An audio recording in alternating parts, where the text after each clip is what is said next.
Cordial saludo, este es mi aporte en la materia Fundamentos de Economía, en la actividad número 1, Precio de combustible en Colombia. Análisis del precio de la gasolina en Colombia. Desde finales del 2011, Colombia puso en práctica la fórmula con la que actualmente se determina el precio de la gasolina.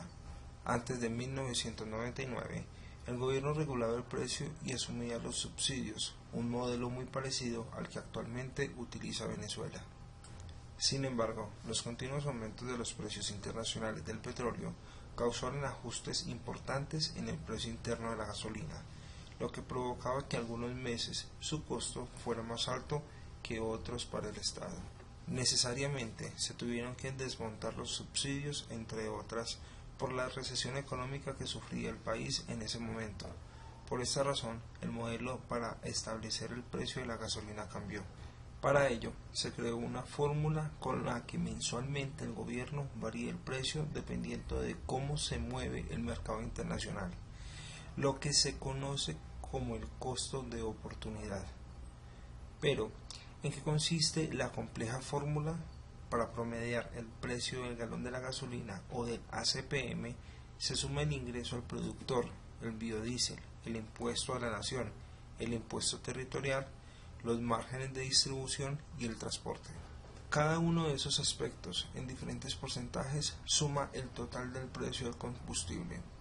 Observemos un ejemplo para entenderlo. Ingreso al productor.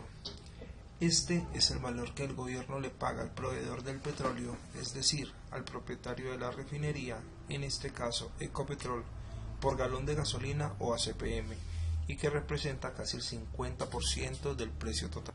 Biocombustible. Luego viene el segundo pago, el del biocombustible, que se mezcla a la gasolina. En Colombia se utiliza etanol.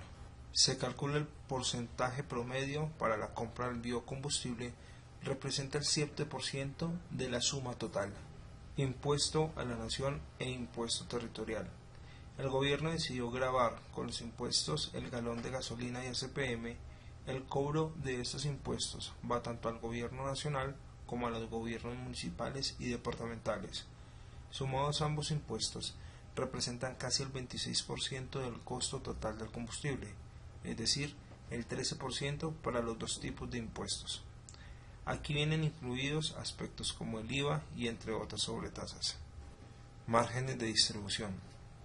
Además se les debe pagar a los distribuidores, mayoristas y minoristas. Esa remuneración a los distribuidores es del 10% del precio total. Transporte. Finalmente los costos del transporte representan el 6% del galón de la gasolina. Así las cosas, las variantes más importantes para determinar el precio del galón de la gasolina son el ingreso al productor y los impuestos.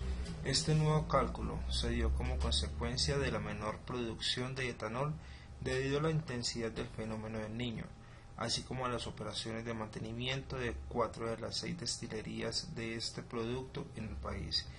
Además, el ministerio había revisado el precio del alcohol carburante, pues este producto fue el que se ajustó a las mezclas con la gasolina.